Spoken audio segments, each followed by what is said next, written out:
part of his, populist nationalism is Turkey as the great global power.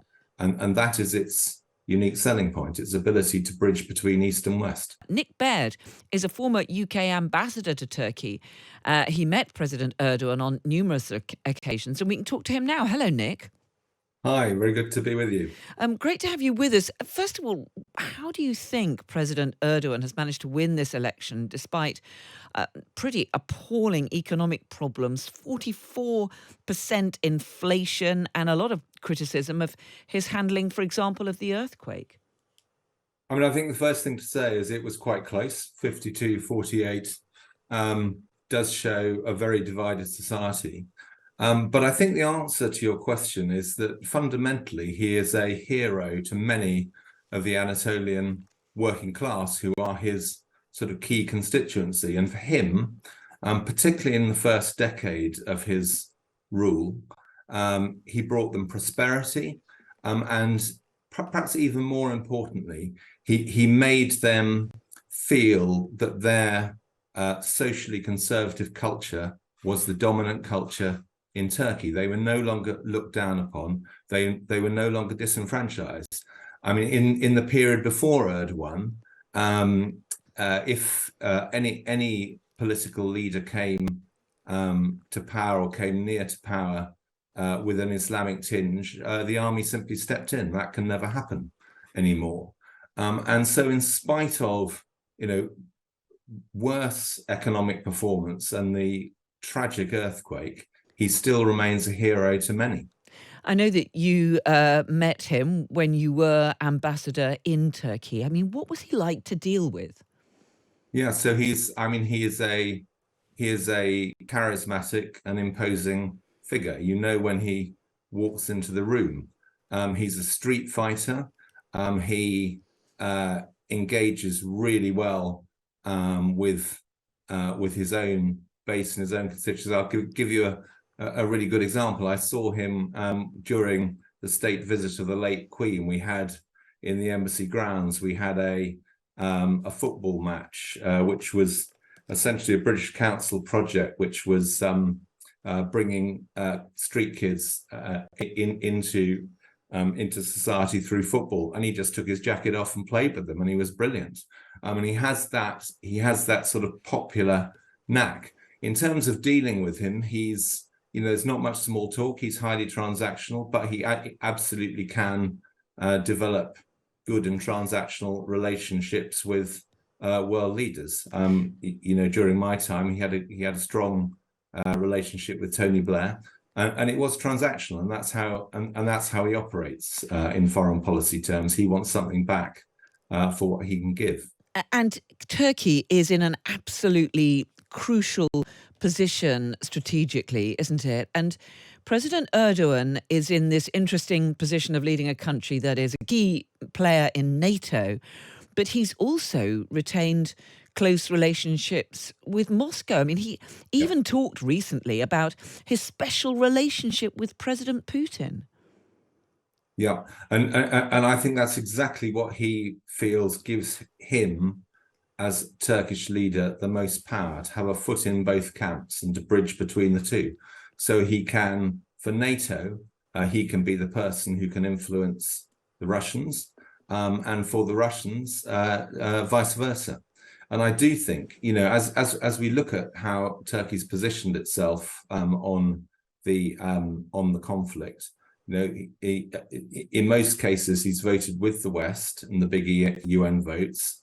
They provide weapons, particularly the Bayraktar drones, to Ukraine.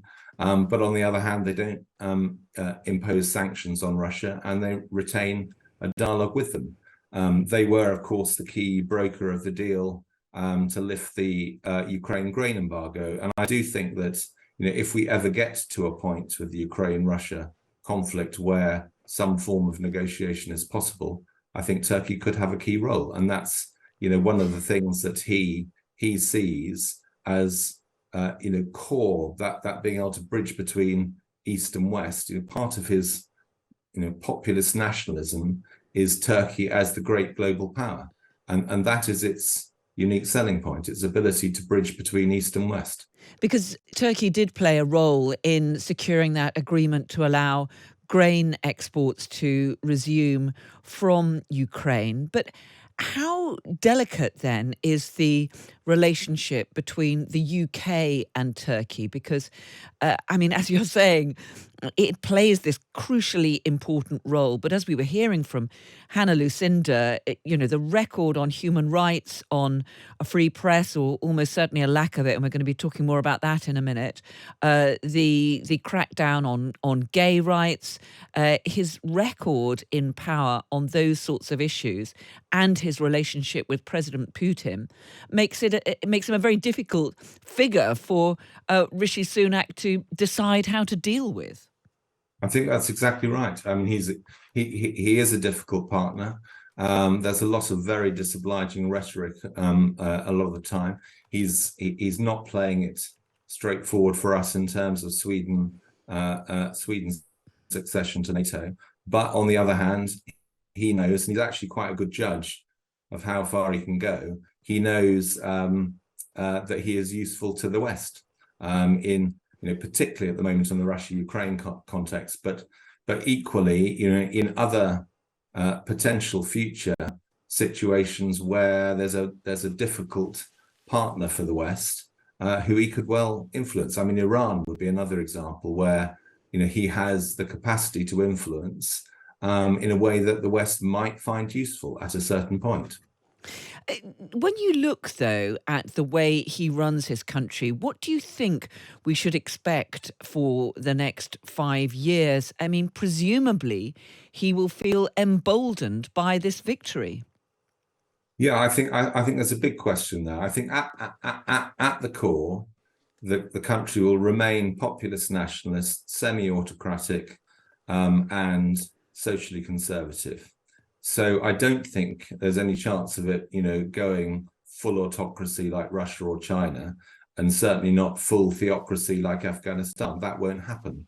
But the degree to which within those bounds, he pushes it further in the direction of social conservatism, further in the direction of autocracy remains to be seen. I think, I don't think we know the answer to that. I think whether he wishes to go in the direction of unifying, which is what he's, that's the language he's been using since his victory, unifying the different cultures in Turkey, and how far he wants to push towards social conservatism. He does want, I think, undoubtedly, and that's what his core political base want, which is that social conservatism, indeed, as your previous speaker said, with some pretty unpleasant aspects to it, for example, on gay rights, he does want social conservatism to be the core dominant culture.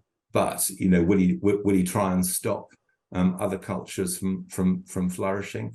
I doubt, for example, Turkey in terms of women's rights. I mean, women are integrated into the workforce in Turkey from top to bottom.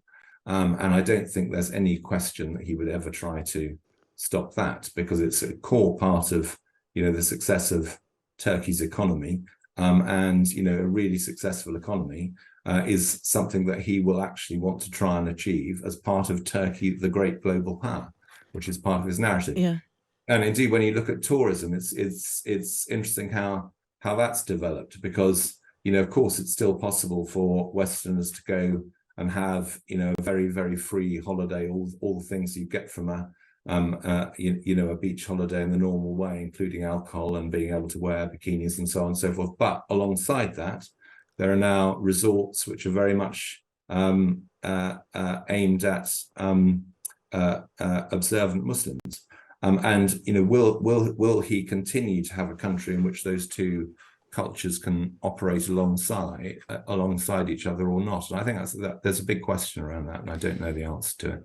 Yeah, because, I mean, there was talk at one stage of Turkey potentially joining the European Union. That now seems to be gone away. And if anything, he appears to be moving closer culturally and economically to leaders like President Putin.